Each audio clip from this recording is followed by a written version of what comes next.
Bapak Ibu yang dikasihi Yesus. Hari ini kita belajar Magislat.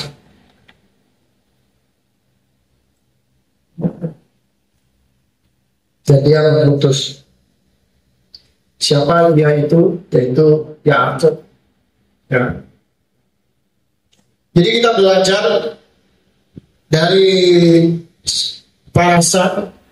Parasat itu kita bisa belajar tokoh, kita bisa belajar peristiwa, kita juga bisa belajar apa yang Tuhan katakan, bahkan apa yang para hamba-hamba Elohim katakan. Ya, bahkan dari kisah hidup, kesalahan maupun cara mereka, strategi mereka, hikmat mereka dalam mereka menggenapi rencana Tuhan. Nah, satu tokoh yang tidak asing, yaitu generasi ketiga setelah Isa, yaitu Yakub. Selain itu ada kakaknya yang sulung, yaitu Esau. Dua kakak beradik ini sedari awal, sebelum mereka jadi, tetapi firman Tuhan sudah turun bahwa ketetapan Tuhan de facto and de jure tidak bisa dibantah. Hak prerogatifnya Tuhan berkata bahwa yang tua, yang lahir duluan akan menjadi hamba bagi yang muda. Begitupun yang muda akan menjadi bantuan bagi yang tua. Nah, itu tidak ada lain, itu Yakub. Ya, Yakub dengan Esau kakaknya. Dua kepribadian yang sangat berbeda. Yang satu dididik di dalam rumah, yang satu dididik dengan alam. Suka sekali, pikiran liar, kebebasan, ya. Tidak memikirkan tanggung jawab apa yang dia putuskan. Itulah seorang Esau. Sementara Yakub dididik dalam rumah, ya, tetapi juga memiliki sifat seorang penipu. Ya. Jadi kita belajar pribadi Yakub, perjalanan hidupnya seorang penipu yang diubahkan Tuhan menjadi Israel, pangeran Elohim. Ya. Israel, Elohim. Ya. Nah, Bapak Ibu yang dikasihi Yesus, kalau dalam Pardes, ya, Pesan, Remes, Deras, dan Son tentu memiliki makna. Esau dan Yakub ini berbicara tentang peristiwa perbuatan yang akan digenapi. Bahwa sedari awal Israel adalah cetak biru dari rancangan Tuhan untuk pemulihan semua bangsa di muka bumi. Dipilihlah satu orang, dimulai dari generasi seorang Abraham.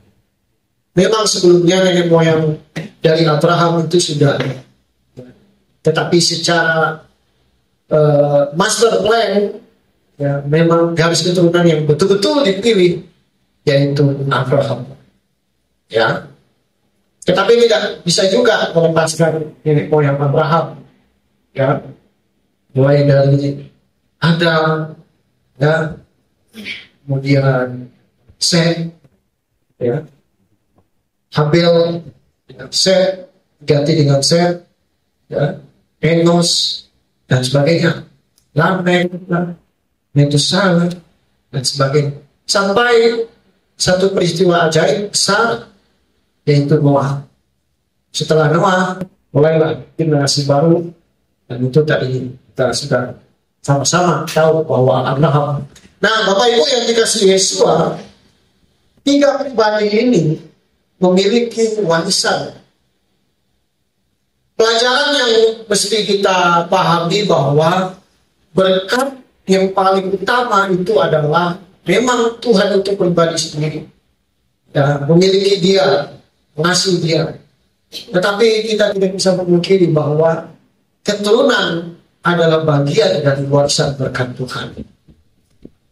Tanpa keturunan, bagaimana mungkin? Ya, generasi yang Tuhan atau perkataan yang Tuhan perkatakan bahwa bangsa, bahkan dikatakan bintang di langit, pasir. Jadi keturunan itu salah satu berkat yang mutlak.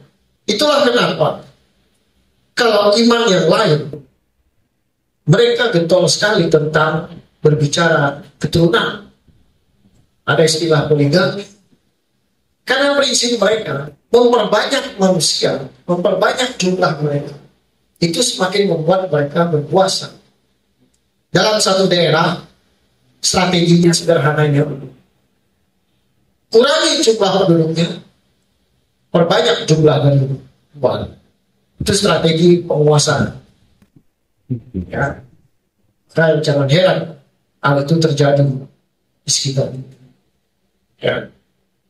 Nah, firman Tuhan pun berbicara demikian sejak dari awal dalam kitab Bereshit, bahwa untuk memenuhi rencana Tuhan, maka Tuhan harus punya dalam tanda kutip orang-orangnya.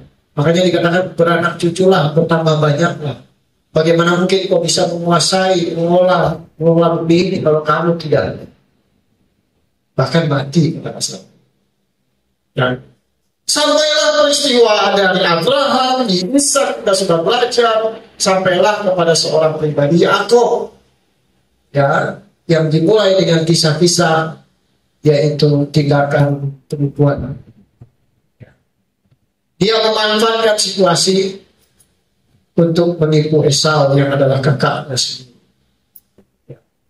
Memang ada sisi dari Esau menganggap remeh, tetapi dari sisi Yakub juga melihat kesempatan itu untuk memanfaatkan celah yang ada. Ya. Jadi kasar-kasarnya Yakub ini bukan saudara yang cukup baik. Ya. Dia melihat kelemahan saudaranya, ya, dia memanfaatkan itu untuk kepentingan. Ya, kata kasarnya orang sudah hampir mau mati, ya, dia cari celah. Maunya saya tolong kamu, tapi kok kasih saya? Pabrik bahasa. Ya. Dan yang kedua, dia mencuri berkat. Jadi berkat kesulungannya dia ambil dari Esau, dan berkat yang secara khusus untuk Esau itu yang diberikan oleh Ishak itu, ya, embun dari langit akan memenuhi bagimu, ya, itu pun diambil melalui skenario bersama omatnya, yaitu Rebeka. Ya, sampai akhirnya peristiwa yang cukup memilukan. Bahasanya begini, apa yang Yakub tabur, itu yang Yakub tuai. Jadi kisah kitab suci menggarisbawahi bahwa tidak ada tanpa terkecuali, sekalipun kau adalah keturunan orang beriman, tapi kalau kau melakukan sesuatu yang bukan jalannya yang ditetapkan Tuhan, kau harus mengalami keadilan Tuhan. Tanpa peduli kau saya akan keturunannya langsung dari Abraham, dari Ishak. Oh no, Tuhan gak peduli. Ya, apa yang kamu tabur itu yang kamu tuai. Sekalipun seorang berdosa, lalu dia bertobat, apakah dia tidak menuai hasil perbuatan-perbuatan yang dahulu? Dia tetap akan menuai. Walaupun dia sudah bertobat menerima Mesias Yesus, tetapi dia harus bayar harga atas apa yang dia sudah buat. Tetapi dia menanggungnya bukan karena kekuatannya, tetapi dia menanggungnya karena kasih Tuhan. Tetapi dia tetap harus. Itu konsekuensi hukum supranatural yang bersifat universal. Ya, salah satunya apa yang misalkan, kalau kamu mau dikasih, kamu harus dikasih. Kalau kamu mau dinikmati, kamu tidak akan diampuni kalau kamu tidak mau mengampuni. Itu hukum keseimbangan. Apa mengenal siapapun. Ya. Nah, apa yang Yakub lakukan itu Yakub terima. Akhirnya mulailah perjalanan Yakub. Ya, dia harus meninggalkan orang tuanya. Dia harus meninggalkan yang selama ini tempat kenyamanannya. Jadi kitab suci mengajarkan bahwa Yakub tidak cukup kamu belajar di rumah, kamu harus belajar tentang kehidupan. Karena dengan mengalami kehidupan, kamu akan mengalami pribadi Tuhan. Dan kita buktikan bahwa Yakub banyak mengalami perjumpaan dengan Tuhan ketika dia di luar dari rumah. Ketika dia mengalami yang namanya perantauan. Ketika dia mengalami yang namanya hidup sendiri. Dan ketika dia mengalami betul berhadapan dengan masalah. Jadi terkadang Tuhan izinkan kita bukan menjadi anak kami yang di dalam rumah, yang angkat tangan, menyembah. Enggak, ada kalanya kita diizinkan Tuhan untuk mengalami masalah. Supaya kita mengalami Tuhan berjumpa dengan Tuhan. Nah, Yakub mengalami itu betul. Dia keluar dari rumahnya dengan segala apa yang sudah dipersiapkan. Tapi dia sempat ketemu anaknya Esau. Dan dia kasih semua apa yang dia punya. Tinggallah sepotong kayu tongkat yang akhirnya menggiring dia bertemu dengan seorang, ya, siapa Bapak itu? Oh, itu Ishak ya. Tahu saya. Yakub bertemu dengan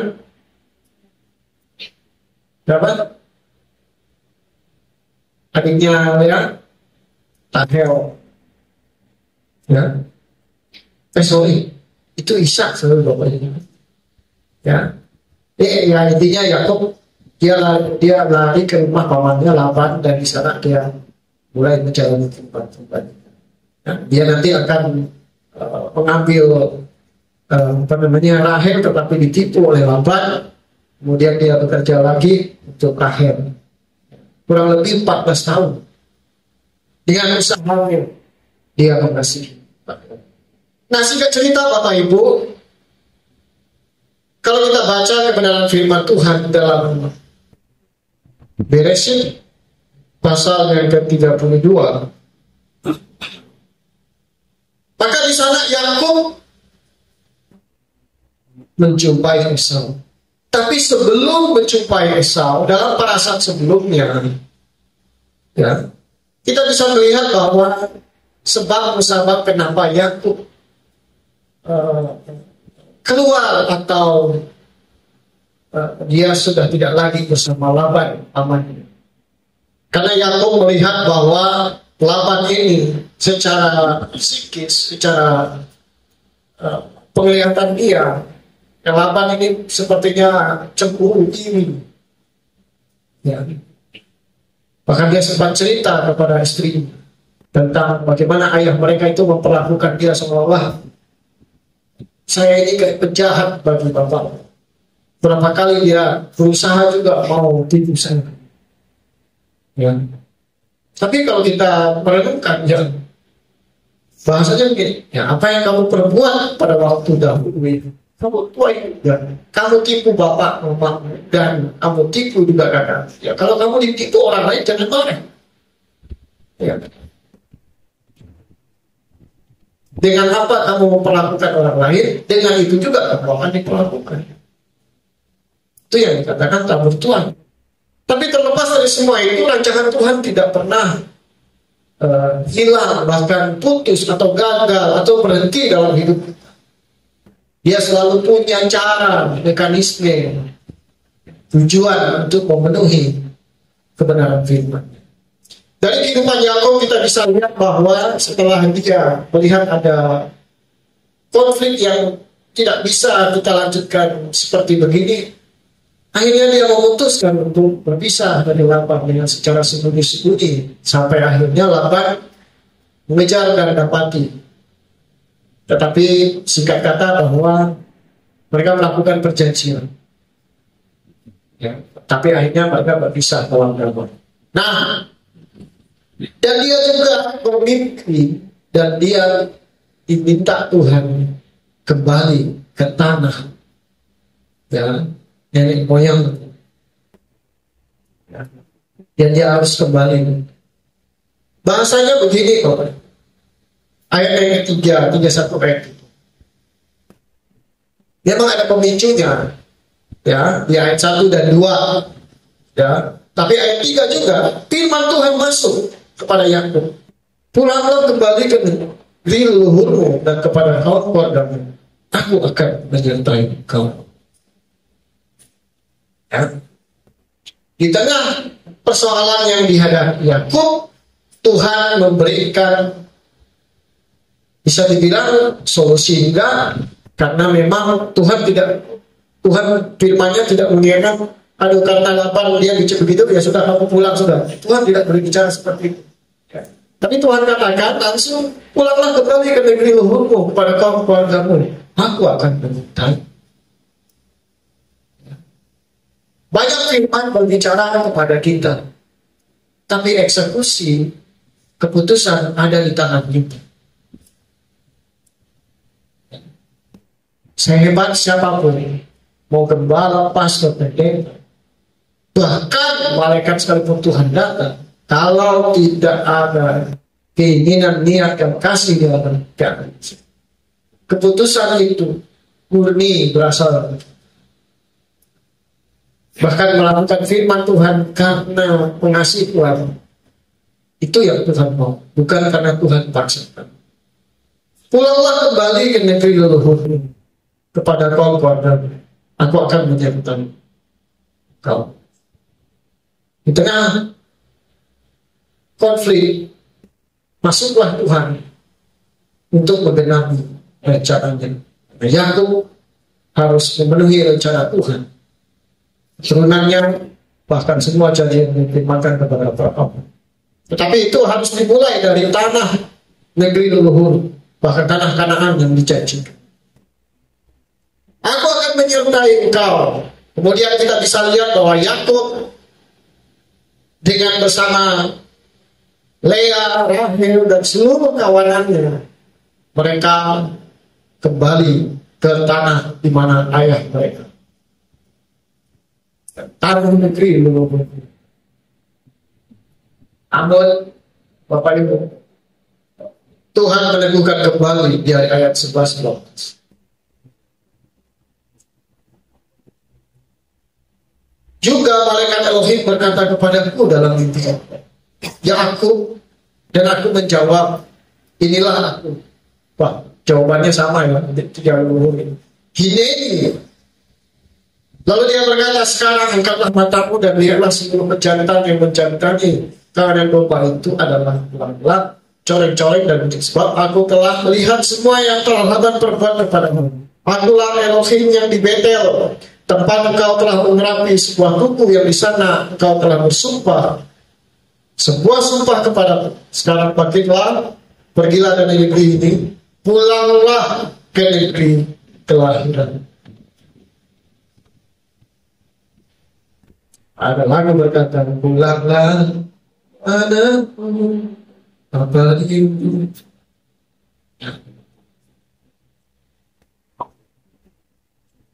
Rahel menjawab, oke, dipersiapkan, ya, dikatakan begitu.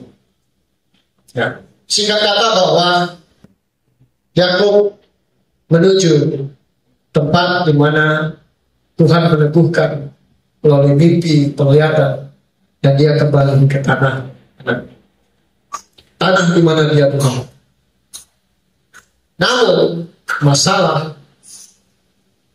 baru saja dimulai. Mungkin perkara Laban itu karena cekcok, karena interaksi. Tapi justru peristiwa masa lalu yang ada alasan dia ke rumah Laban karena Esau. Dan sekarang dia meninggalkan Laban, nggak harus suka tidak suka.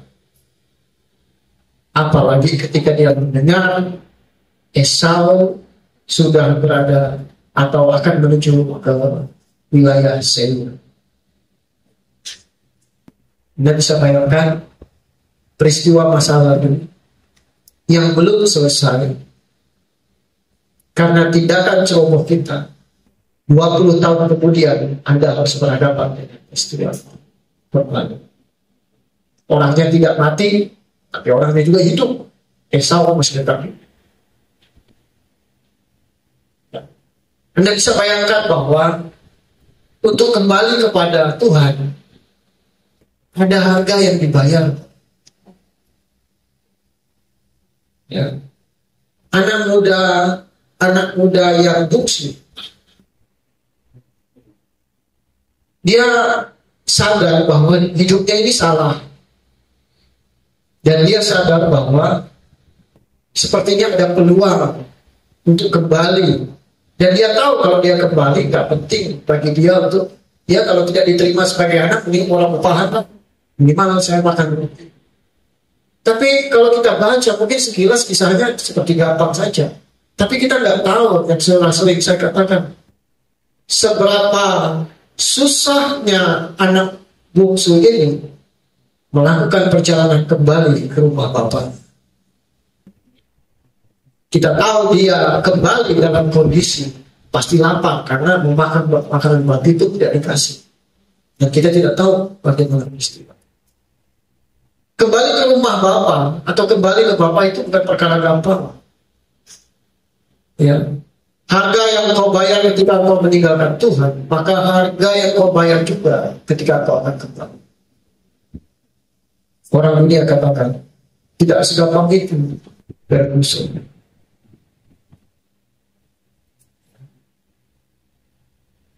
Dan Yakub leluhur kita, leluhur Israel, betul-betul dia tidak bisa lari dari masalah yang menghantuinya 20 tahun yang lalu. Dia berpikir bahwa waktu bisa menyelesaikan masalahnya. Ternyata. Ya. Terkadang bahwa kita coba menghindari masalah. Maka kita coba mengubah lari. Mungkin bahasanya Yakub, ya. Yakub dengan strategi lokasi pindah. Yakub dengan strategi pekerjaan untuk menghindari. Yakub juga menghindari circle, artinya dia harus pisah dari orang tuanya. Tapi kenyataannya itu tidak menyelesaikan masalah apa-apa. Mungkin Yakub pernah berkata begini, dengan sebuah tongkat aku menyeberang, tetapi dengan 2 kelompok aku kembali. Ya memang betul, tapi masalah belum selesai. Bagi dia, Esau ini seperti sebuah hantu yang membayang-bayang. Karena Esau sendiri pernah mengatakan dia akan membunuh Yakub. Dia benci, dendam, dan apa yang dia berbuat atas Esau. Terlepas bagaimana memang yang bungsu, tetapi ya, Yakub tidak bisa juga dengan sebenarnya. Dia mencari berkat Tuhan dengan caranya. Ya Bapak Ibu, kita tidak bisa mencari berkat Tuhan dengan cara kita. Enggak. Firman-Nya katakan berkat Yahweh lah yang menjadikan kita kaya. Susah payah nggak akan menambahkan. Ya silakan kerja, bahkan itu harus. Ya, bila ini berkata yang malas silakan. Hitung tak semiskin-miskinnya dengan kemalasannya. Ya, itu bahasa saya. Kalau bahasa firman agak halus. Yang kerja jangan makan. Ya, yang tidak kerja jangan makan. Ya, pamalas tidak ada. Yang pernah menyalahkan Tuhan bahwa kehidupan rumah standarnya seperti itu. Saya sudah katakan di tempat ini, hidup di dunia ini standarnya makin naik tuh. Jangan Anda berpikir gaji tambah, Anda ditipu sama keadaan dunia ini. Gaji naik, gaya hidup naik sama. Maka satu-satunya, ya saudara harus upgrade. Penghasilanmu harus ditambah. Jangan pasif. Ketika saya sudah jadi pegawai, ya mental budak gitu. Tapi itu banyak terjadi. Saya pernah dikatakan, yang penting sudah jadi pegawai ya sudah. Maka gaji kita gak pernah masuk lapangan.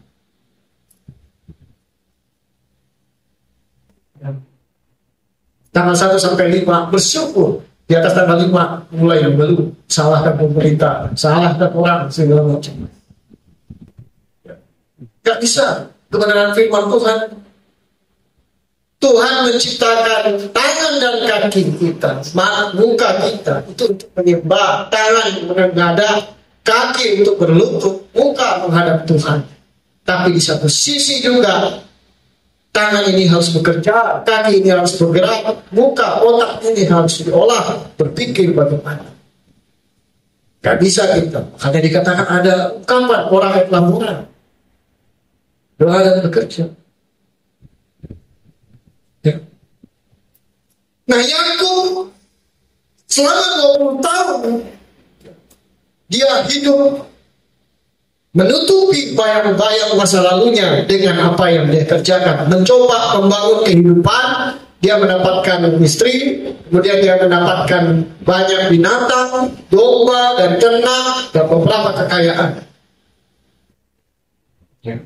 Tapi dia ditantang Tuhan kembali. Dan Tuhan ingatkan, waktu kamu bangun mesbah di Betel, janji yang sama juga aku ingatkan kepada kamu. Aku akan menyertai. Ya. 20 tahun yang lalu mesbah itu di hadapan Tuhan, Tuhan tidak akan pernah lupa ketika dia membangun mesbah itu. Dia bersumpah di hadapan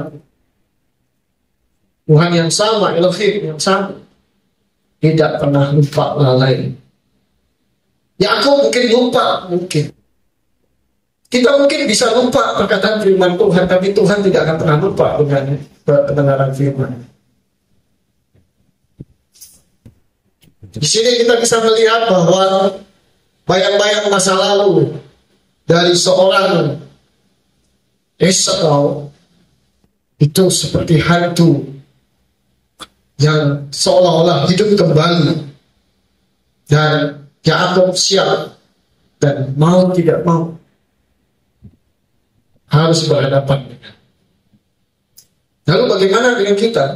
Bagaimana kita menghadapi besar? Bagaimana kita menghadapi persoalan? Bahkan setelah dia melarikan diri, masalah belum selesai. Yakub berusaha dengan caranya untuk membangun kehidupan, tapi bukan itu yang Tuhan mau. Yang Tuhan mau adalah Yakub diberkati, bukan Yakub membangun kehidupan dengan cara yang dia mencuri berkat, dia mendapatkan berkat dengan cara. Ya. Kita tahu bahwa perjalanan Yakub itu dibayar dengan mahal. Makanya dia sempat mengeluh kepada Rahel dan Lea, dan dia cerita, bapakku kan gini. Kalau Rahel tahu, itu ketipu bapakku juga. Ya.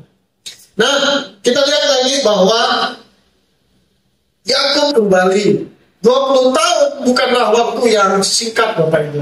20 tahun itu waktu yang cukup lama.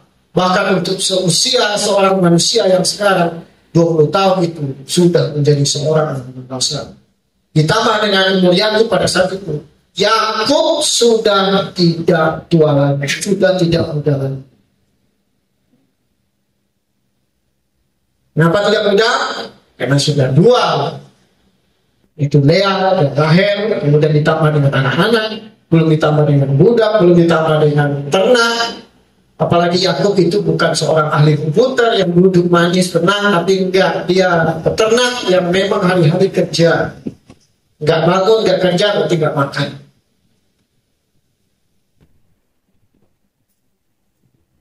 Apa maksudnya? Ya enggak sama. Kalau 20 tahun yang lalu kamu punya fisik yang kuat, saya jalan tanpa makanan juga masih mampu. Sekarang fisik Yakub itu tidak sama seperti yang lalu. Kedua, tanggung jawab Yakub itu semakin besar. Makanya dikatakan dia datang membawa istri dan anak. Makanya kalau kita maju ke depan, si Esau bilang, sudah kita jalan sama-sama, aku jangan. Dia tua duluan. Karena kalau rombongan saya dipaksa 1 hari bisa mati dia ternaknya. Belum lagi istri dan anak-anak ini masih muda. Dengan kata lain bahwa Yakub sudah tidak bisa lagi pikir dia sendiri. Sebelumnya dia datang dengan pikiran dia sendiri. Ya. Tapi sekarang dia ada istri, ada anak, ada orang-orang, ada ternak. Dia tidak bisa egois. Ya. Dengan kata lain bahwa semakin tipis harapan Yakub untuk bertahan. Makanya kalau kita perhatikan bahasanya, keluarganya dan kekayaannya bukan menjadi berkat, seolah menjadi beban bagi dia ketika dia akan berhadapan dengan Esau. Nanti dia nggak bisa. Makanya ketika dia dia mendahulukan rombongannya di depan, setelah dia seberangkan baru dia tinggal dia sendiri. Ya. Jadi aku bukan seperti seorang yang muda seperti dulu, idealis, semangat. Tapi Yakub yang sekarang bisa dikatakan ya ada harapan. Tetapi dengan apa yang dia selama ini pegang, mengandalkan dirinya, ya kita bisa lihat bahwa nggak segampang itu. Bebannya semakin besar, ya fisik dia sudah tidak mudah, ya apalagi dia seorang memang backgroundnya orang rumahan, sementara kakaknya ini pemburu. Kakaknya kan yang bunuh siapa ini?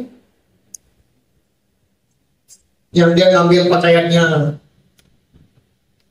yang dari Adam ini di kitab biasa, makanya dia nanti kebimbing, dia dikejar ya, Raja Nimrod kan, Nimrod atau siapa?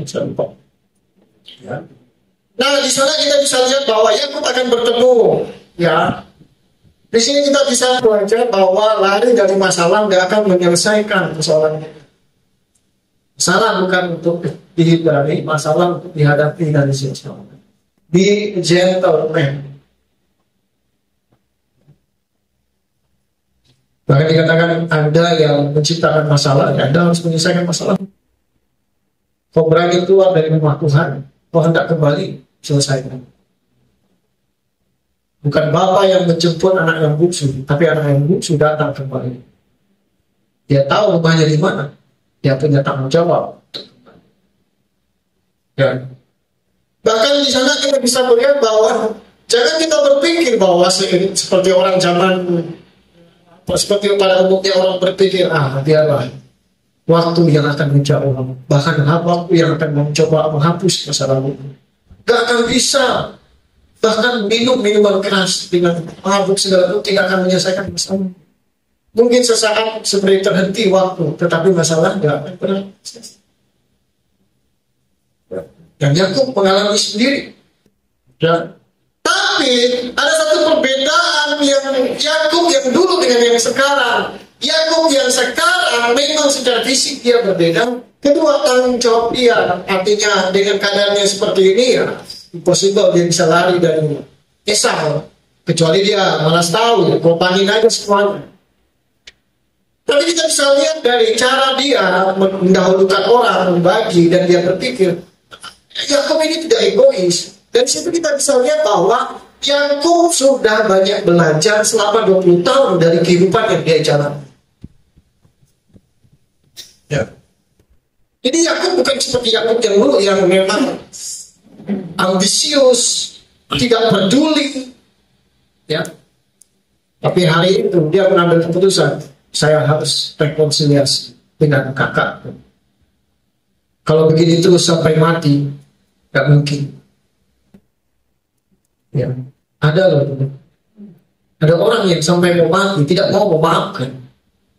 Ada yang begitu.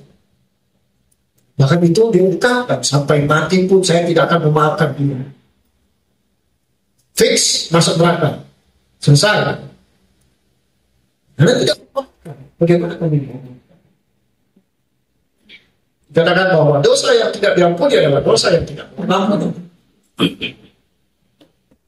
Ya. Ada lagu katakan, Bapa ampunilah aku, karena aku tidak mampu mengampuni. Tidak sekali. Ya. Gak bisa. Ampunilah Bapak. Ampuni kami sebagaimana kami mengampuni orang yang bersalah kepada kami. Itu ajaran Yesus. Ya. Jadi Yakub itu sudah dewasa Bapak Ibu. Dengan 20 tahun membentuk, setidaknya dari 20 tahun itu dengan apa yang dia alami, dia ditipu, dia harus mengalami kerja yang bisa sampai berapa, bahkan Laban sendiri bapak mertuanya coba berusaha menyaingi dia dengan cara-cara yang cukup tidak baik ya. Tapi di situ Yakub bercermin bahwa sebenarnya si Laban ini kayaknya kayak aku juga begitu. Ya. Jadi cerminan kehidupannya itu dia lihat dari seorang Laban. Bagaimana Laban ini takut kalau hidupnya kayak nggak diberkati, bahwa seorang Yakub ini yang datang cuma dengan sebuah tongkat lalu kok dia tiba-tiba banyak domba, ternak, ya, dengan segala macam. Ini aku bisa belajar itu, Bapak. Kita bisa lihat dari kisah-kisahnya, ya. Namun persoalannya ketika dia sudah berjalan, ya, dia mendapat kabar bahwa Esau sedang menuju ke arah yang sama. Atau bisa dibilang mereka pasti akan bertemu di satu tempat. Kita nggak tahu seperti apa, apakah Esau memang dari awal sudah tahu, atau memang ini suatu kebetulan. Pas memang Yakub menuju tanah kelahiran bapaknya, maka Esau juga sudah berada di Bukit Seir, sedang menuju ke sana. Ya.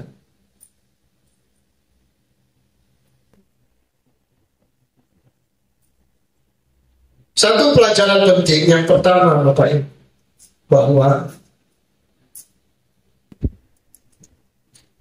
masalah yang kau hadapi adalah cermin bagi kita untuk mengoreksi diri kita.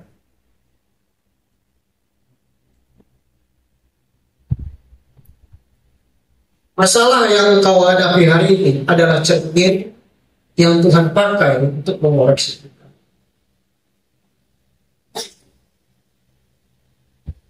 Jadi Yakub tahu betul dan dia belajar bahwa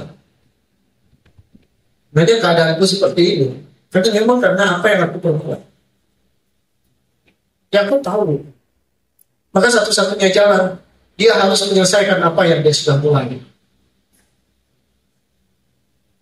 Tapi nggak semua orang mampu sampai ke sana, bro.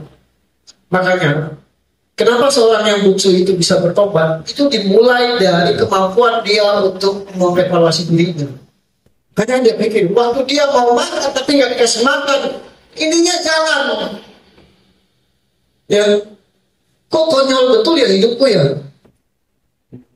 Ini gara-gara aku keluar dari rumah bapakku, aku foya-foya sampai akhirnya seperti kayak orang yang paling bodoh di dunia. Kenapa aku tidak kembali ke rumah bapakku? Ya, diterima nggak terima urusan kedua. Paling tidak kalau aku nggak diterima, ya minimal aku ngelamar jadi seorang upahan, bisa makan roti lah. Bahasa dulu. Ininya jalan, inteleknya jalan loh. Ada banyak orang nggak sadar. Bahkan di dalam kubangan babi pun dia tidak tahu kalau dia adalah berada di dalam kubangan babi. Bahasa kasarnya begini, bahkan ular sendiri tidak tahu kalau dia berbisa.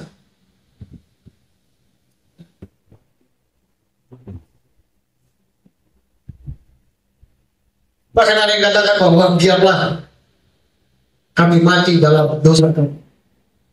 Jadi dia merasa dia tidak bisa sadar.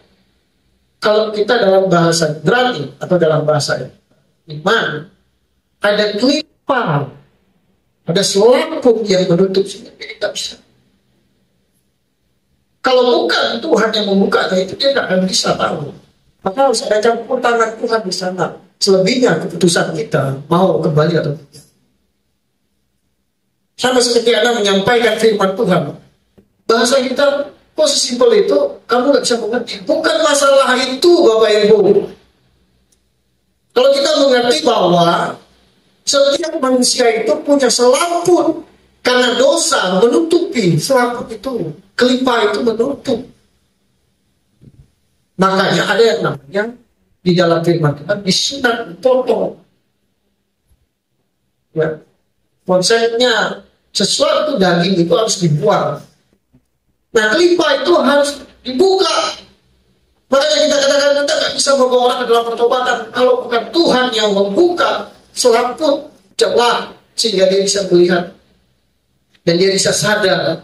Selanjutnya terserah dia kembali kepadanya mau menyadari sadar dia berdosa, ya, dan dia menyadari kasih Tuhan yang begitu besar, dia kembali kepada Tuhan. Atau dia sudah terlanjur mati sudah. Ada yang begitu. Nah, Yakub menyadari betul bahwa itu datangnya dari Tuhan. Kalau bukan datangnya dari Tuhan, nggak mungkin. Ya. Jadi ada seorang yang bernama Daud, Bapak Ibu. Ketika dia berzina dengan Batseba, Anda baca di dalam Mazmur 34, Mazmur 51. Anda baca di sana, Bapak Ibu. Di sana dia tulis bagaimana dia mengiyakan kesalahannya, dia mengakui dan dia introspeksi atas kesalahan. Dan dia minta kemurahan itu. Maka dia katakan, jangan mengambil lomo daripada. Ya. Masalah sebagai jalan introspeksi bagi kita, cerminan. Ya. Kenapa ya saya sampai begini ya? Mungkin ada yang salah kan dalam diri Tuhan. Oh, bukan. Harusnya kita berani berkata jujur kok di hadapan Tuhan.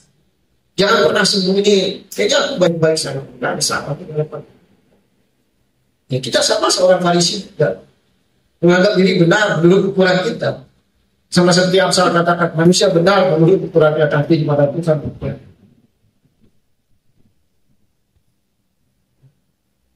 Makanya saya berani katakan.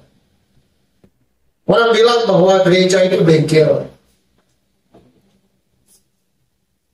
Benar.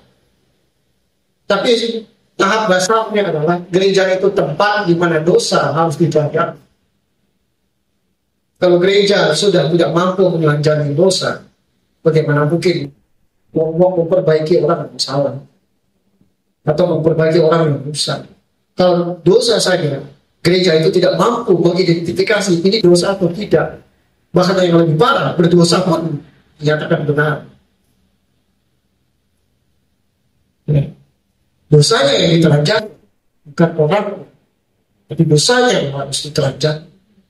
Makanya dikatakan jiwanya diselamatkan.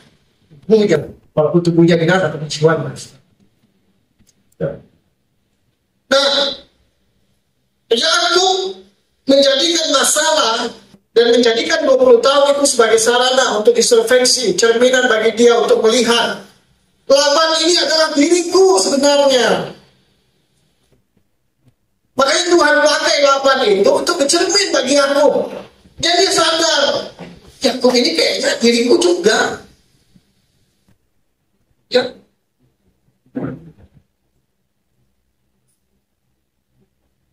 Dan yang kedua, Tuhan ingin mengajarkan, sebelum kau menyelesaikan masalahmu, perbaiki dulu hidupmu, perbaiki dulu dirimu. Kau tidak akan bisa menyelesaikan masalahmu sebelum kau memperbaiki dirimu, cara pandangmu.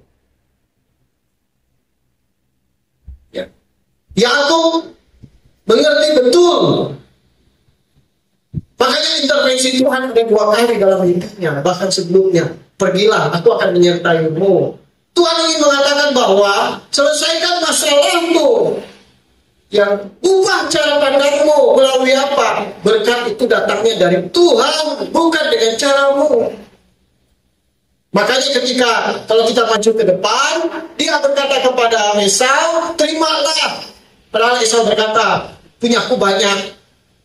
Tapi Daud berkata, Yakub berkata, aku memiliki segalanya. Bagi dia bukan tentang yang jasmania dilihat ini, domba atau apa.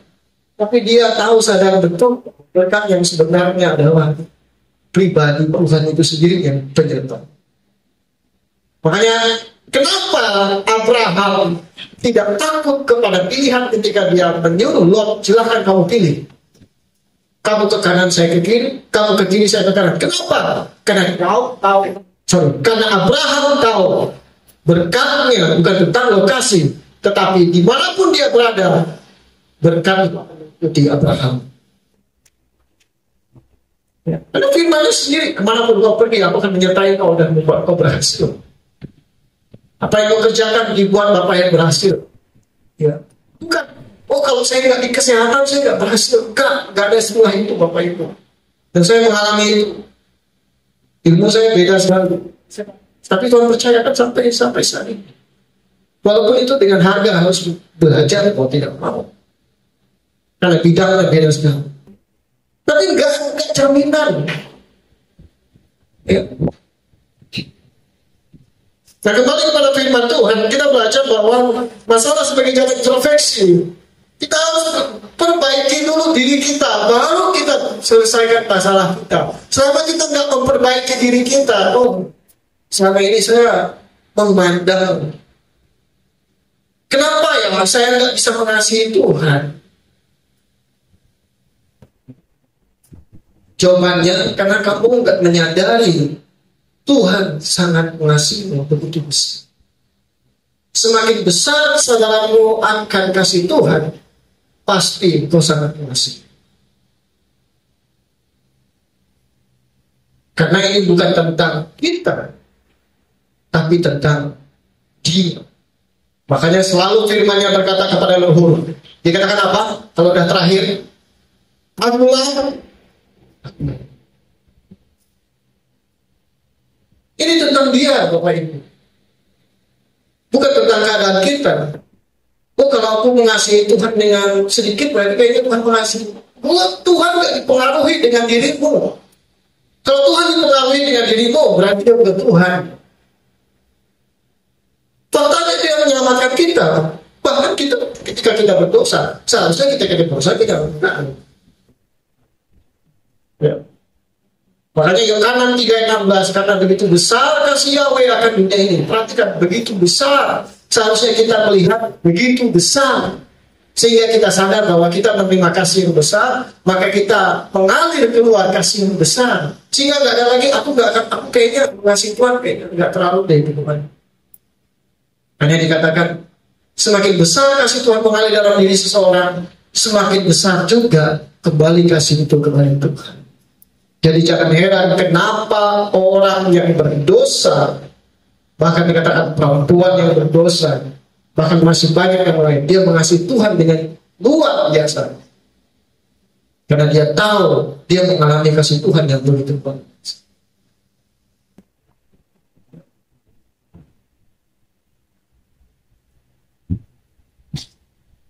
Esau dalam perjalanan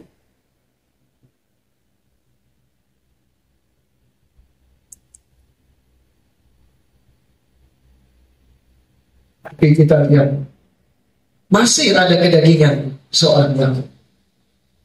Yaitu kita bisa lihat dia berusaha menyelesaikan masalahnya dengan pemikiran. Dia berpikir, Esau kan cuma masalah berkat saudara.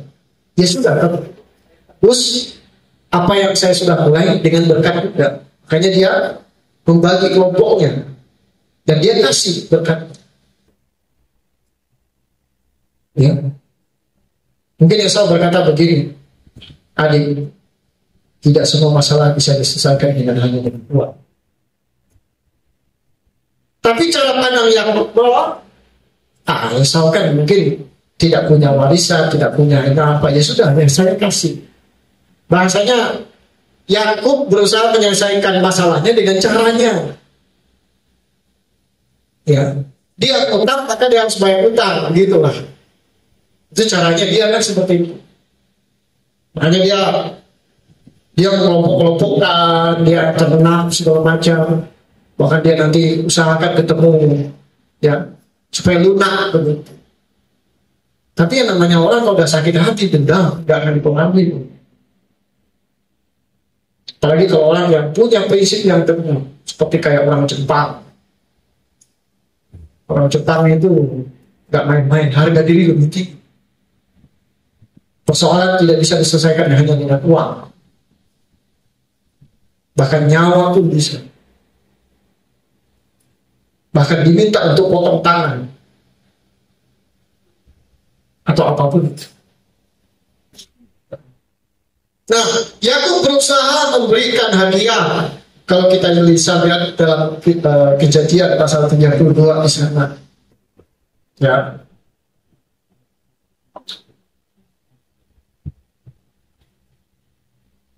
dia berusaha untuk mengembalikan apa yang hilang dari Esau, yaitu kekayaan materi, dengan cara dia memberikan kekayaan materi juga sebagai bentuk seolah-olah yaitu kompensasi lah, karena saya sudah tipu tentang kekayaan, ya saya kembalikan dengan kekayaan. Ya kan begitu pemikirannya. Pemikiran Yakub masih belum betul-betul terkikis. Walaupun firman Tuhan sudah meneguhkan, aku akan menyertaimu, tapi kayaknya enggak deh Tuhan. Aku coba berpikir dengan caraku deh. Ya. Nah, kita ingatkan bahwa jangan berpikir bahwa apa yang ada pada kita bisa menyelesaikan masalah kita. Aku punya koneksi, aku punya jabatan, aku punya uang, aku punya akhirnya aku bisa menyelesaikan masalah. Oke, menurut ukuran dunia yang orang bilang segala sesuatu tanpa uang, dengan uang bisa menyelesaikan. Uang tidak bisa menyelesaikan masalah. Mungkin mengurangi masalah, iya, tapi menyelesaikan masalah tidak bisa.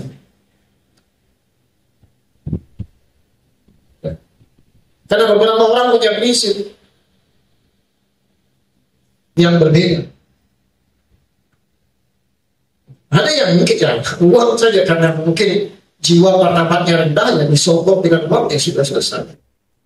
Tapi ada juga orang yang pride, kebanggaannya begitu besar, kasih saya uang itu nggak bisa. Kau sudah injak-injak saya, kau sudah maki-maki saya, kau sudah mempermalukan saya. Bahkan sekarang kalau tren ada orang melakukan kesalahan, disuruh kembali pers conference, mengakui kesalahan, minta maaf dan tidak akan mengulangi lagi. Sampai sebegitu. Apalagi istilah pencemaran nama baik. Bahkan ada keputusan hakim, nama dia harus dipulihkan. Ya, ada keputusan hakim yang kalau di pengadilan, kalau dia sudah dipermalukan, hakim memerintahkan untuk namanya dipulihkan setelah sekian dipermalukan karena tuduhan fitnah. Maka keputusan hakim dia harus dipulihkan nama baiknya, keluarganya, jabatannya dan segala macam. Bayangkan itu. Ini bukan soal duit saja.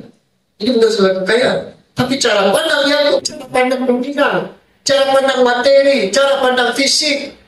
Bahwa seolah-olah dia berpikir, ya, misalkan cuma gara-gara fisik kemarin saja semangkuk sup, kayaknya sama nih setelah 20 tahun ini, kayaknya pemikiran Esau juga akan sama. Saya sodor sekian berapa banyak juga pasti kayaknya benar. Dia berpikir solusi seperti 20 tahun yang lalu dia bisa terapkan kembali kepada Esau. Tidak semudah itu.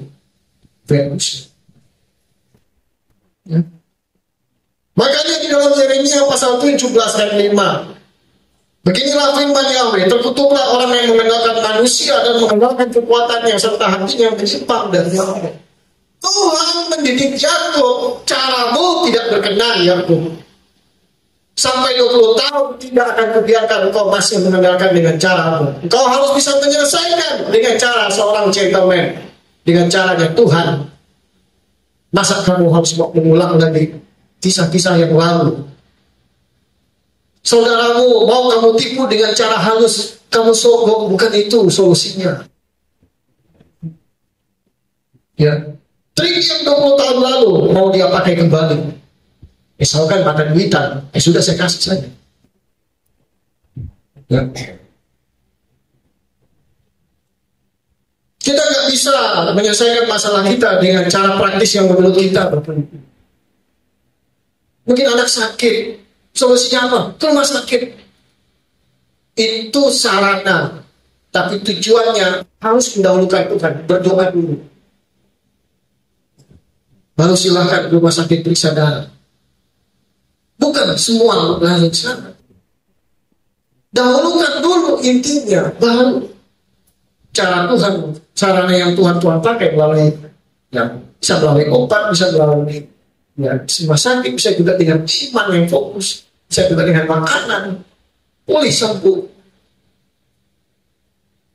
Tetapi itu hanya sekedar tools yang Tuhan pakai. Tetapi dia yang punya alat itu yang harus kita utamakan. Kesembuhan itu datangnya dari Tuhan. Caranya yang Tuhan pakai dengan banyak caranya. Tapi bukan berarti kita bilang bahwa ya semua kan cara. Pakai dukun juga kan itu cara dari Tuhan. Karena ada yang bagi kalau di Papua itu kan begini. Ya. Bahkan cari kekayaan juga tidak apa-apa tuh. Kan semua juga kan. Pasang-pasang nomor, 2 angka, 4 angka, kuburan, kasih bersih-bersih. Ini kan bulan Desember ini kasih bersih-bersih kuburan. Aduh tanya, aduh mah, 2 angka boleh ya? 2 angka sudah cukup. Gak bisa.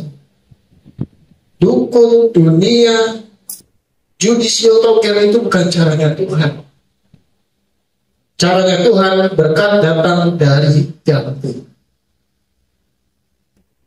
Itu yang pertama. Ya. Oke, kembali kepada firman Tuhan. Mari kita belajar introspeksi. Mari kita belajar obat baik ini. Ketika kita diperhadapkan dengan masalah, jangan dulu selesaikan masalah, selesaikan diri kita dulu. Sebab kalau cara pandang kita sudah benar, dengan kebenaran firman yang sudah kita pegang, maka persoalan yang di depan pun, nah ini intinya. Ya. Ayat yang 11 atau lebih lengkapnya 9 sampai 12. Yakub berkata, ya Elohim, ketika dia sudah membagi kelompoknya, dia sudah mendahulukan kelompok. Ya. Dan dia sudah diselimuti dengan ketakutan yang begitu luar biasa. Karena berita yang cukup mengagetkan. Bahwa Esau bukan sedang dalam perjalanan. Mungkin kita akan baru bertemu. Tidak. Esau sedang dalam perjalanan akan menemui kamu. Mati sudah itu. Mati. Lalu dia bilang mampu sudah. Yang tadinya dia berpikir ya mungkin kita baru silam di tengah jalan. Ini malah beritanya aduh parah. Esau malah sedang menuju untuk bertemu dia. Pikiran Yakub sudah mulai mengotak-otak. Ini berarti niatnya sudah bulat ini. Ya. Ya wajar. Kalau Anda jadi Yakub, Anda pasti akan berpikir seperti itu. Apalagi kalau Anda punya anak dan istri. Naluri seorang laki-laki berusaha untuk melindungi. Apalagi kata kasarnya, ini bukan kesalahan mereka.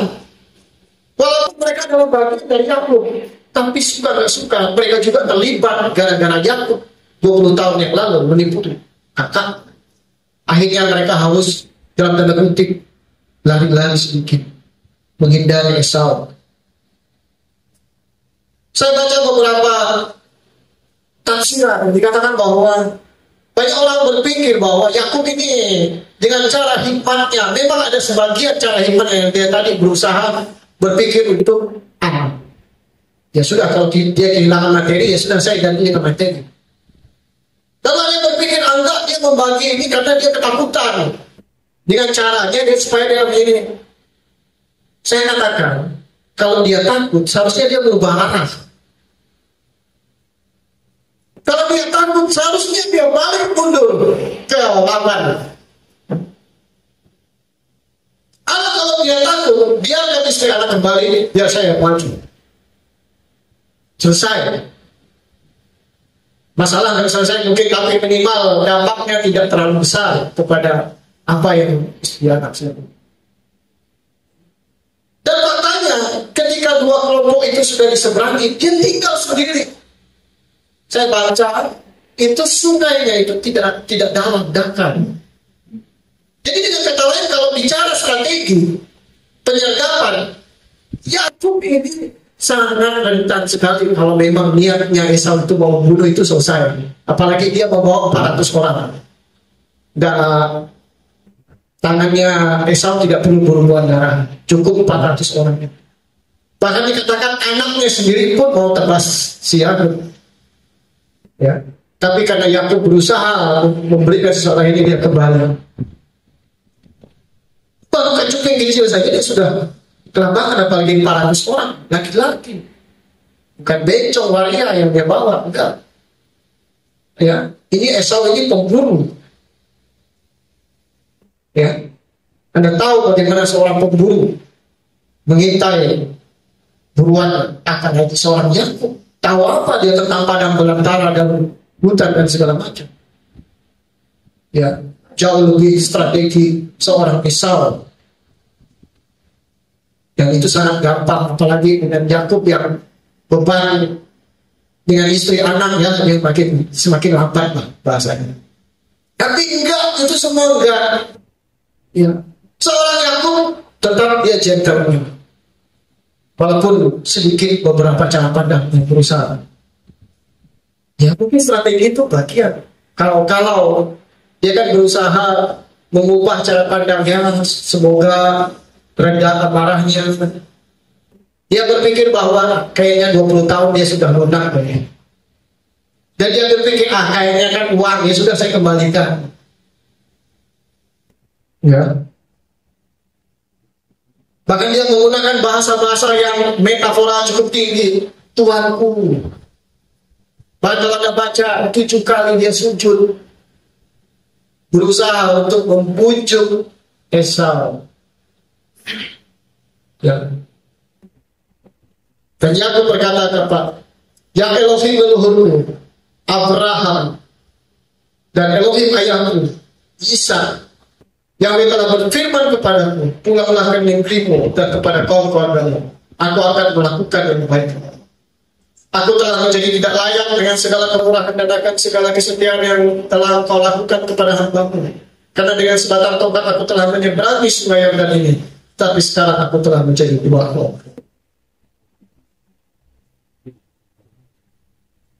Jadian 32 ayat 10 adalah inspirasi dari lagu Daton. Hanya seorang yang rendah hati berani berkata seperti seorang.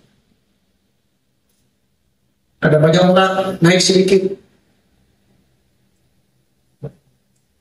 Jadi masalah memiliki sisi yang mungkin menyakitkan, tapi cara Tuhan juga membuat kita rendah hati dan mengandalkan Tuhan.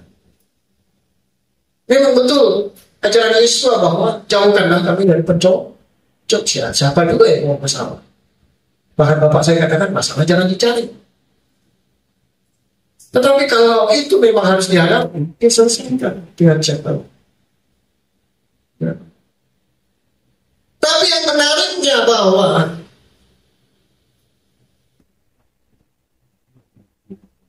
ada, kalau saya baca dan saya berusaha untuk connect dengan perasaan seorang Yakub, ini subjektif, tapi saya ingin Anda menguji sendiri. Saya bisa melihat bagaimana seorang Yakub itu betul-betul dari hati yang paling terdalam. Ketika dia sudah tidak bisa ke kiri, ke kanan, dan dia tahu tidak ada pilihan, dan dia cuma satu ada harapan, cuma menengadah ke atas, dan dia katakan, Tuhan tolong. Walaupun dia tahu ya kalau Tuhan memang harus tetapkan aku menjadi ya sudah, memang karena ini kesalahan.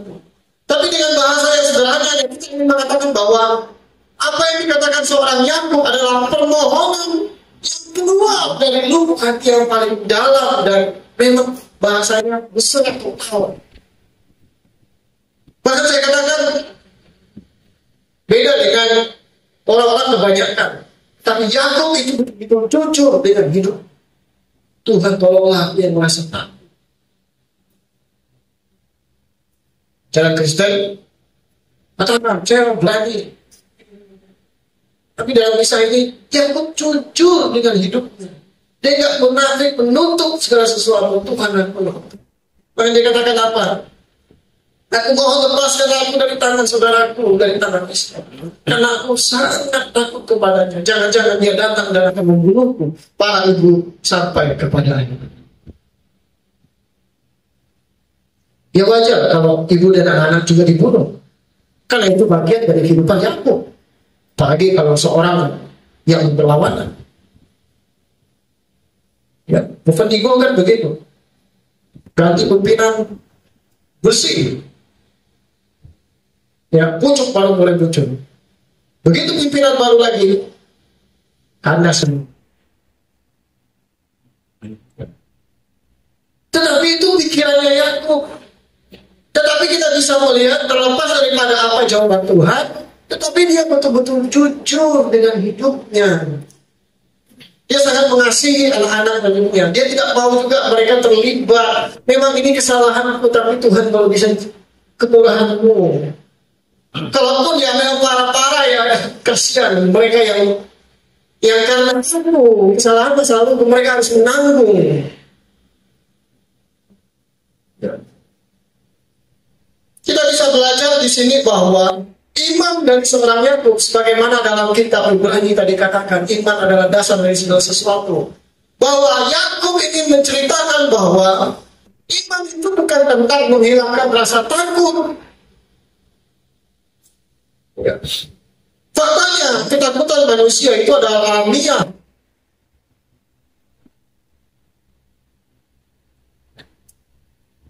Tetapi kita belajar tentang menaruh kepercayaan iman kita kepada Tuhan, tidak peduli apapun situasi. Tolonglah aku yang takut, berikanlah aku kekuatan. Ya kalau memang takut mau apa? Apakah dia harus seperti nenek moyangnya Sarah? Ya, tutup-tutupi. Kalau Tuhan bilang tidak, kamu tertawa. Ya, Yakub enggak bisa. Anda sendiri sejujurnya inilah hidup Tuhan. Bahkan katanya begini, hanya tinggal jentik jari bola masa depan.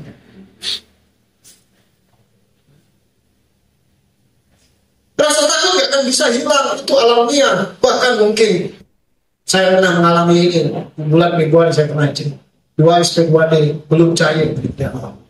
Karena saya sering fotokopi asli. Dan ada lagi tahun anggaran sudah lewat. Saya keringat jagung Bapak Ibu.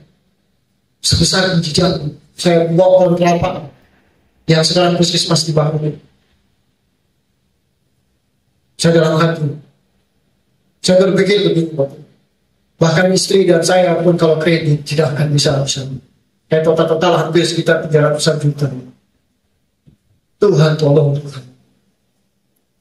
Dalam hati cuma berpikir, Tuhan salah aku apa lagi. Haleluya. Tapi waktu itu, tak bagaimana, saya langsung lapor pimpinan, dan pimpinan saya berdiri katakan, ya sudah coba kamu selesai. Saya dalam hati mungkin dia bisa tolong Tuhan, tapi dia marah, tapi caranya Tuhan. Saya suka tidak suka, harus selesaikan. Saya datang ke Bank Papua, sudah tutup. Tapi saya minta paksa. Akhirnya cara Tuhan bertindak. Ternyata mereka tunggu-tunggu itu SP2. Tapi bagaimana? Tahun anggaran kan sudah lewat, ini sudah bulan Februari. Pencairan kan batas tanggal sekitar 14 Desember.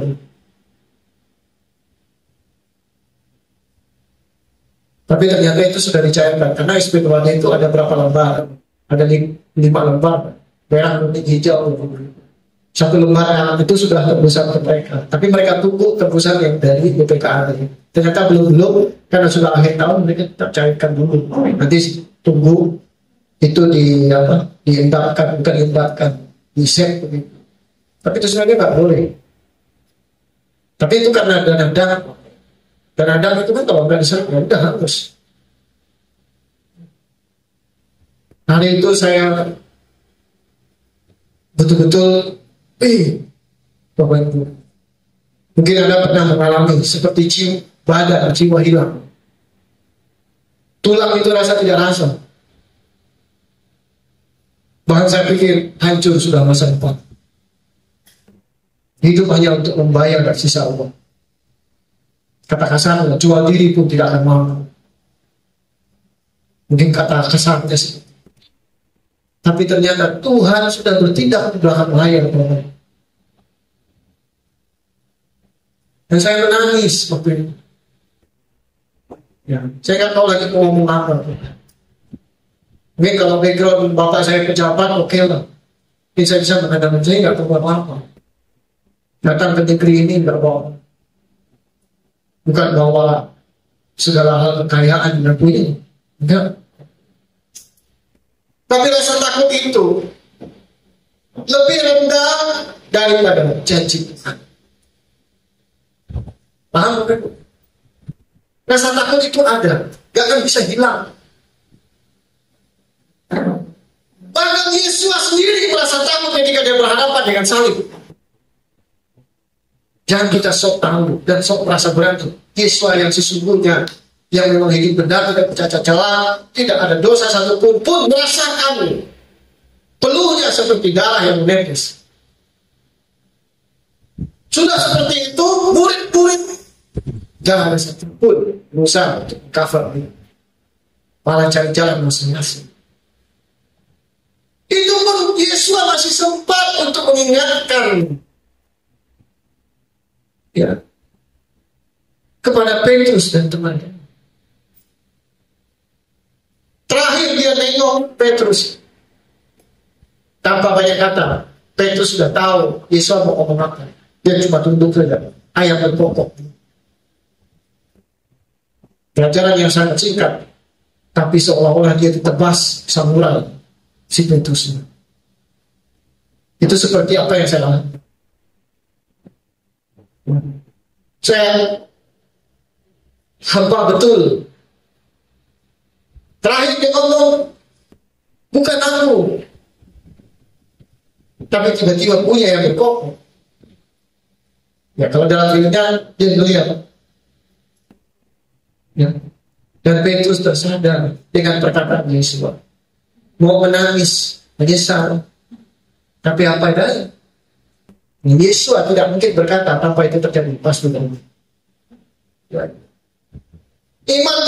Iman itu bukan tentang bagaimana menghilangkan rasa takut, tapi menaruh kepercayaan kita kepada Elohim. Karena yang kita pegang, janji Tuhan jauh lebih besar daripada ketakutan yang kita rasa. Makanya beberapa kali Tuhan mengingatkan, aku akan menyertai kau. Akulah El Shaddai. Hiduplah. Makanya dia berani melangkah karena dia tahu janji Tuhan lebih besar daripada masalah. Kalaupun bagaimana, setidaknya aku maju menyelesaikan apa yang memang sudah harus aku mulai. Makanya dalam firman dikatakan, kalau orang hidupnya sungguh-sungguh di hadapan Tuhan, bahkan musuhnya pun sanggup dibuat Tuhan itu. Tapi itu dimulai dari pembenahan diri dulu. 20 tahun diproses. Beberapa waktu dalam perjalanan yang aku belajar tentang bagaimana menyerahkan semua rasa takut. Walaupun tetap rasa takut. Mungkin hanya orang mati saja tidak merasakan takut. Ya. Kenyataan yang cukup pahit bagi kita manusia. Bahkan Yesus sendiri pun mengalami kesedihan dan rasa takut. Ya. Tetapi kita bisa melihat bahwa sama seperti Yakub mengimani bahwa janji Tuhan jauh lebih hebat, jauh lebih besar, jauh lebih kuat dari rasa takutku, bahkan permasalahannya. Makanya ketika kita berhadapan dengan masalah, jangan dekat-dekat dengan pembisiknya orang dunia. Firman Tuhan juga dalam Amsal sudah katakan begitu. Kau harus banyak mengingatkan dirimu dengan firman Tuhan. Pada waktu saya pegang uang kantor 50 lebih baru hilang di kantor BPKA. Lalu ada orang kata, Pak kita, saya kasih ini kan panggil dukun kan, 24 jam. Anda bisa bayangkan perasaan saya lagi hancur pada saat itu, kosong, masuk, membisik seperti. Sempat saya berpikir Bapak, walaupun belum memutuskan, tapi sempat terhenti pemikiran saya, kan ada masukan seperti itu. Bayangkan kalau saya lanjutkan dan saya diam, sampai hari itu Saya nggak ada pernah mempertaruhkan Tuhan saya, walaupun hilang. Apa yang harus tanggung jawabnya saya tahu. Dan Tuhan memampukan saya pada waktu itu. Pimpinan saya pun bilang, nggak ada bilang ganti atau apa. Saya lapor ke polisi. Ya, saya tahu, sih polisi di CIC itu. Ya. Ya itu, waktu itu tidak ada kata-kata apa. Kita ngomong atau apa. Ya saya pikir kalau lapor ke polisi ada surat keterangan, berarti itu nanti bisa dilampirkan. Kalau ada temuan, ada laporan, ya memang ada hilang begitu. Tapi enggak. 1 tahun itu saya jalani untuk kembalikan uang. Dan Tuhan mengabulkan. Tapi saya bersyukur dipercayakan pimpinan juga.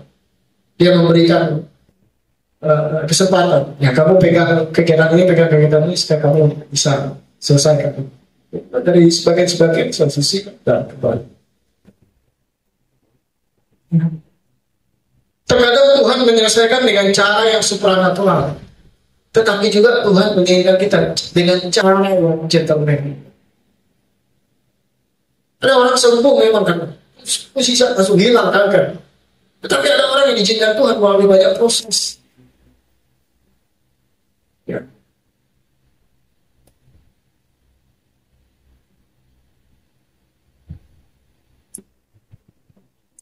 Dalam Kejadian pasal 33 kita lihat di sana Esau dan pasukannya 400 orang waktu itu, Pak.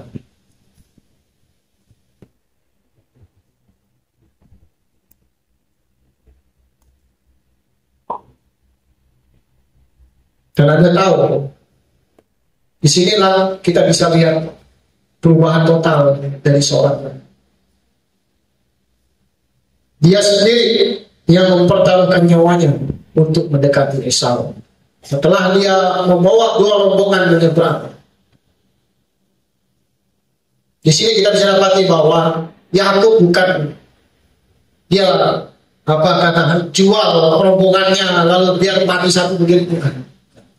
Walaupun sempat dia berpikir seperti itu, bahkan dengan kekayaannya cuma membujuk, enggak. Maka dia juga. Ya, seorang imam, pria, laki-laki, tidak ada kata cengeng, menangis atau apa itu, nangis sendiri, dan yang tunjukkan bukan keluarga. Ya apapun berat masalah tantangan, hadapi memang. Putusan membina keluarga 10 tahun yang lalu, memang. Terlepas daripada sekarang mau jalani bagaimana, hadapi. Itu seorang pria. Berdiri seperti seorang pria, dikatakan demikian. Gentleman. Yakub mempertaruhkan nyawanya, bagaimana dia mendekati. Ya. Dan dia tinggal sendiri di seberang. Tapi sebelum peristiwa total itu terjadi, dia berbulan dengan seorang malaikat. Hosea katakan malaikat.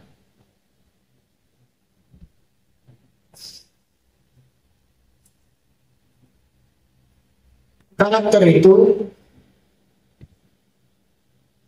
ada bagian yang harus ada bagian yang harus kita ubah. Ada bagian campur tangan Tuhan. Campur tangan Tuhan itu hanya Tuhan. Makanya dikatakan campur tangan Tuhan adalah mengubah seorang Yakub menjadi Isa. Campur, tapi bagian dari Yakub dia harus belajar rendah hati mengandalkan Tuhan. Iya. Bagaimana dia tidak boleh egois lagi seperti dulu, mengutamakan kepentingan dia, tapi sekarang dia menjadi seorang yang berubah. Ya. Kita bisa lihat di sana Bapak Ibu indikasi Yesus. Ya. Masalah sampai akhirnya seorang Yakub pada puncak titiknya, masalah memang tidak bisa dihindari, harus dihadapi dan diselesaikan. Entah begitu malam menghampiri, Yakub bergulat. Tapi ada yang menarik. Sebelum Tuhan ubahkan namanya menjadi Israel, pangkal pahatnya terplecok. Dan itu menjadi tanda semua hidup dari Yakub. Bahkan menjadi pengingat bagi Israel. Bahkan menjadi peringatan untuk mereka tidak akan makan untuk kurang pangkal pahat. Dan apa yang kita belajar di sini, Pak? Di tengah penyelesaian masalah kita,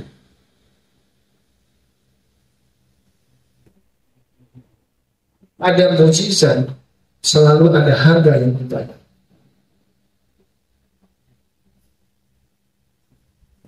Anda masih ingat ketika Abraham naik podium paling tertinggi dalam imannya? Seketika itu peristiwa menyakitkan juga terjadi bagi Abraham. Yaitu apa? Kematian Sarah. Ketika level up, tapi ada juga yang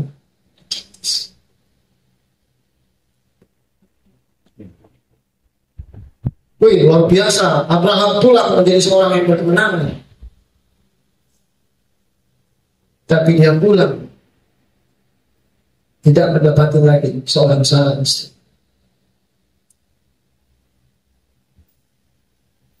Ada harga yang dibayar atas pencapaian iman. Makanya siklus sukacita dan duka cita itu bagian dari kehidupan manusia. Nabi SAW katakan duka cita yang mendahului sukacita. Bagaimana mungkin tragedi sebuah dalam kehidupan berbicara tentang kematian, tetapi ada pembicaraan tentang sukacita, seolah-olah itu antitesis, kontradiksi, berkebalikan. Ya. Tapi disinilah kita bisa bilang bahwa di balik berkat yang besar selalu ada harga yang harus kita. Dosamu dan saya diselamatkan, tetapi ada satu orang yang harus mati. Satu berkat, tapi ada satu yang harus mati. Di balik pertobatan dari satu desa ada kematian seorang mati.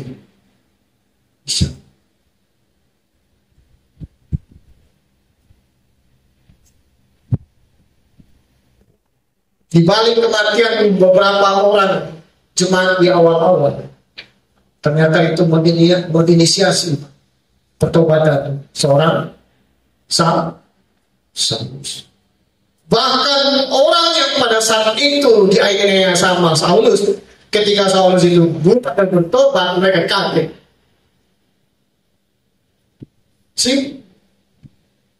Di balik peristiwa kepahitan pasti ada mujizat. Di balik mujizat selalu ada pasti seperti itu. Siklusnya enggak. Oh, mau masuk kerajaan sama ini, sangat rindu sama. Dan Yesus. Mau sangat rindu sama dengan Yesus. Ada upah. Bahkan 100 kali lipat. Berasa yang meninggalkan keluarganya karena itu, mereka akan mendapatkan kembali. Ya, ada balansi kehidupan. Ada skema keseimbangan yang Tuhan tetapkan di alam semesta.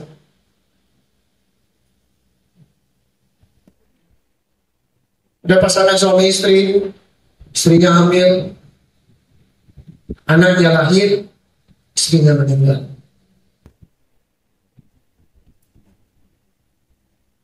Bahkan ada satu posisi di mana dokter mengatakan kalau anaknya diselamatkan, mama. Kalau mama yang diselamatkan, anaknya. Suaminya mau pilih apa?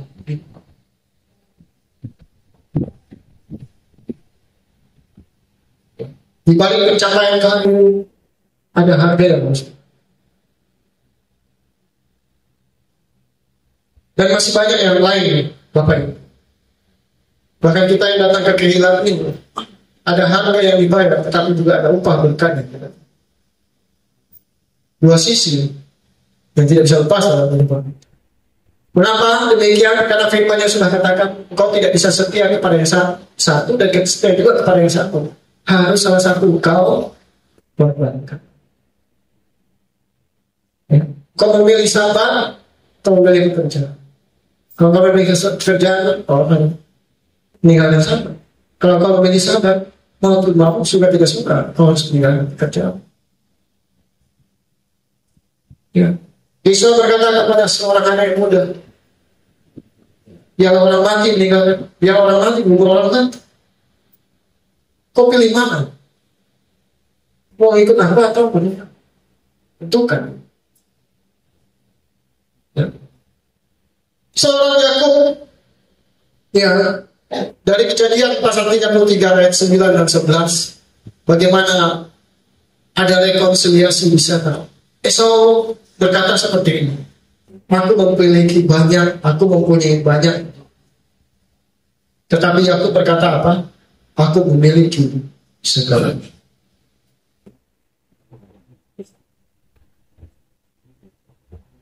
Cara pandang perubahan dari seorang Yakub dilihat dari cara pandangnya.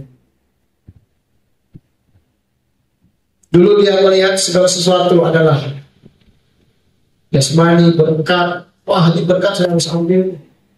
Curi kata. Tapi dia tahu sekarang bahwa memiliki Tuhan, Elohim, berarti memiliki segalanya. Tidak peduli dimanapun dia berada, dia tahu bahwa Tuhan akan menyertai.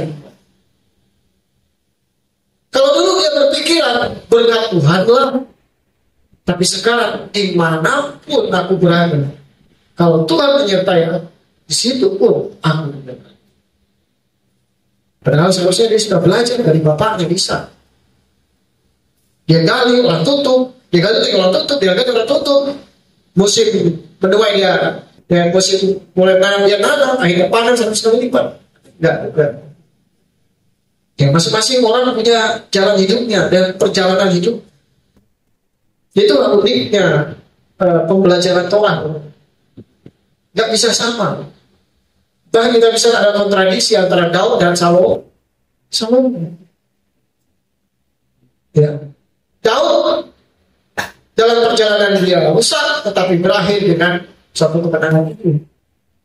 Salomo memulai dengan sesuatu yang luar biasa, hikmat, tapi pada akhirnya dia berakhir dengan sangat cukup berantakan karena istri dan selit-selit. Namun ada yang menarik di sini Bapak Ibu, bahwa Yakub memaksa untuk tetap memberikan pemberian kepada Esau. Hanya dikatakan tadi, oh sudah, aku memiliki banyak. Ya.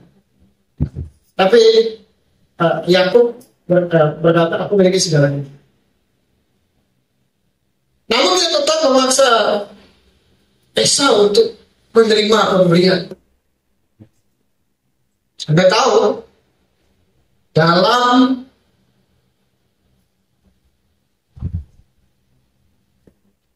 dunia alam roh, lubang yang kau buat harus kau tutup. Paham gak Bapak? Apa yang sudah kau mulai harus kau selesaikan. Kalau kau yang membuka pintu, kau harus yang menutup pintu. Apa maksudnya? Jangan pernah membuka hutang. Karena dia sudah memulai dengan Esau, maka dia harus netralisir alam supranatural dengan memaksa Esau untuk tetap menerima. Supaya aku merasa tidak berhutang budi, bahwa apa yang aku mulai, aku selesaikan.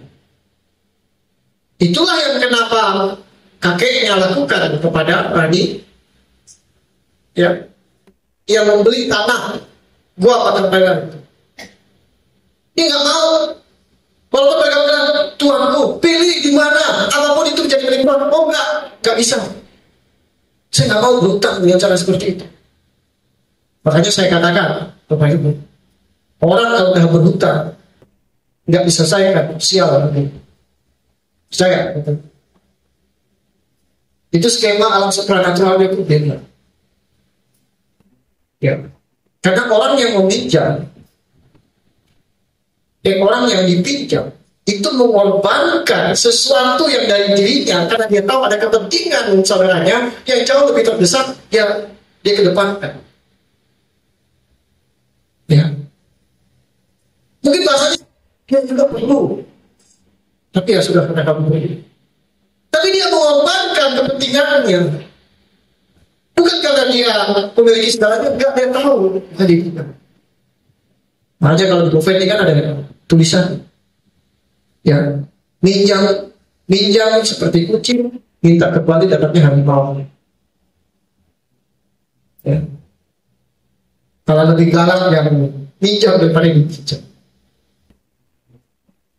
Ya. Makanya kalau di Muslim kita pun seperti itu. Ya, riba, apalagi pakai bunga, bisa. Ya. Kalau diri kita ada sesuatu yang makanya kan begini. Kalau ada jadi kisah seorang siapa ini, Zakius, dia bilang apa? Siapapun yang ada berhutang kepadaku, kasih tahu aku akan kembali. Mungkin aku lupa, tapi aku nggak mau berhutang. Paham apa itu? Jangan pernah membuka celah dalam hidup sehingga selalu berkat. Ya. Kalau bahasa saya agak kasar, sial, nggak beres. Ya, kita nggak bisa seperti itu. Apa yang kita mulai harus selesai. Ya, sepahit-pahitnya jangan pernah minjam. Dan kalaupun sampai minjam, benar menjawab, selesaikan. Ya, seperti kayak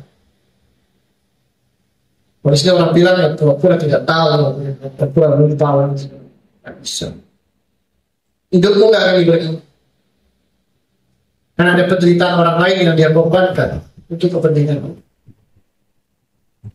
Ya.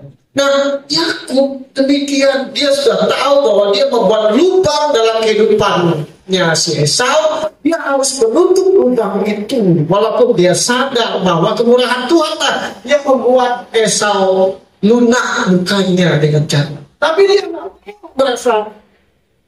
merasa bahwa ada sesuatu yang nanti kayaknya menganjal belum selesai.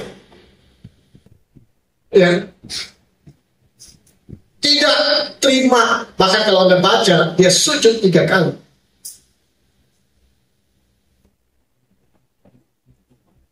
Dia sujud 3 kali dan dia kasih. Coba kita lihat. Sebenarnya apa sih maksud dari tindakannya Yakub itu? Ya.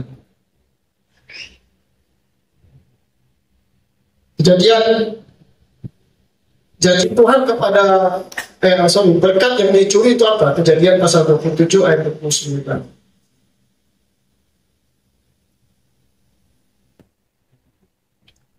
Berkatnya yang diberikan si Ishak itu yang dia curi oleh Yakub dengan menipu ayahnya juga.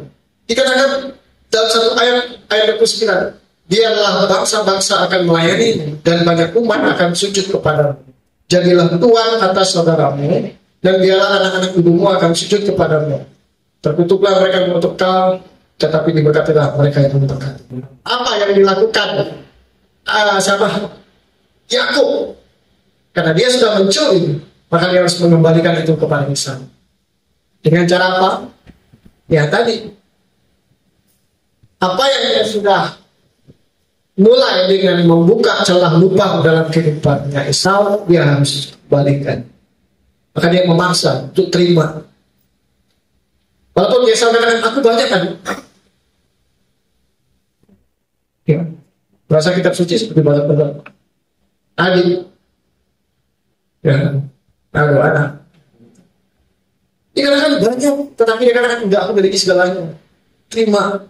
Rasanya enggak plong kalau kamu enggak terima. Seperti kayak utangku nggak akan selesai sampai mati pun kayak nggak lewat. Seolah-olah belum clear and clean. Ya. Yang kedua dia sujud karena dia tahu itu apa yang dia sudah mulai. Saudara mau akan hari itu dia mengembalikan, dia sujud kepada kakak sebagai bentuk seolah balasan. Bahkan dikatakan semua anak dan istrinya sujud. Bahkan sempat si Esau tanya, ini siapa ini? Ya, ini istri perempuan yang udah.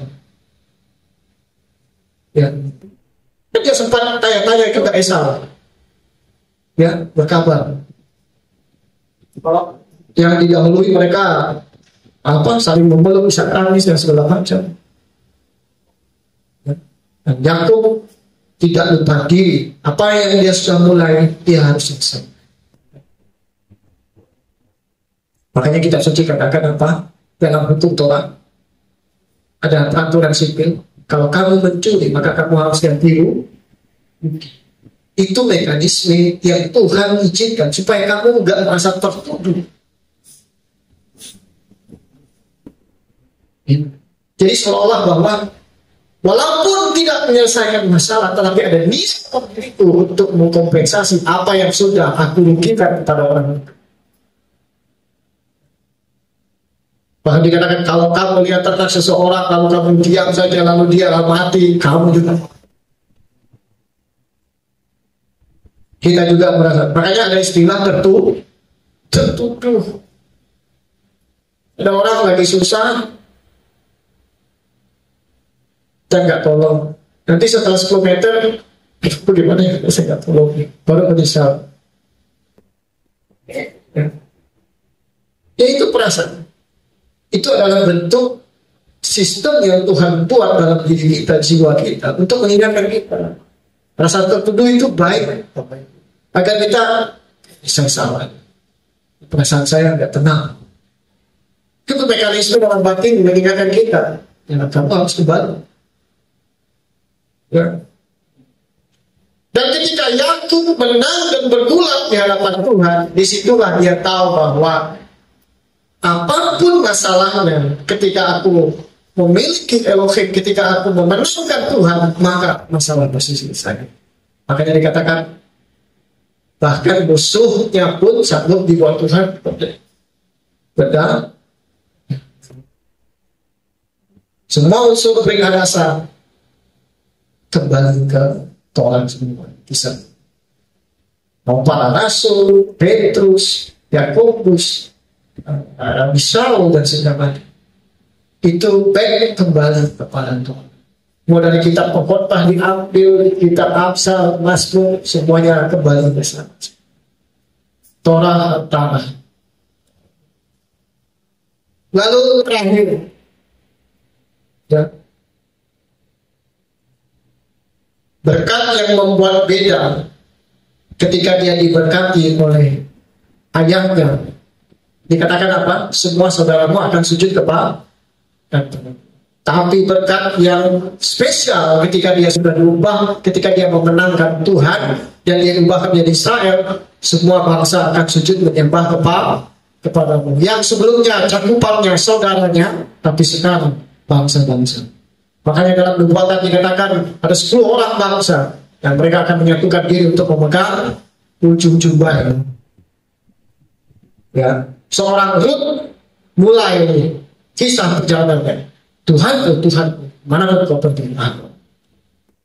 Rekonsiliasi itu sudah mulai antara Esau dan Yakub. Yakub berbicara tentang rumah Israel, Esau berbicara tentang Edom, Edom berbicara tentang bangsa-bangsa. Dan peristiwa mesianiknya adalah Yesus sudah memulai dengan meruntuhkan tembok yang memisahkan antara Israel dan bangsa-bangsa.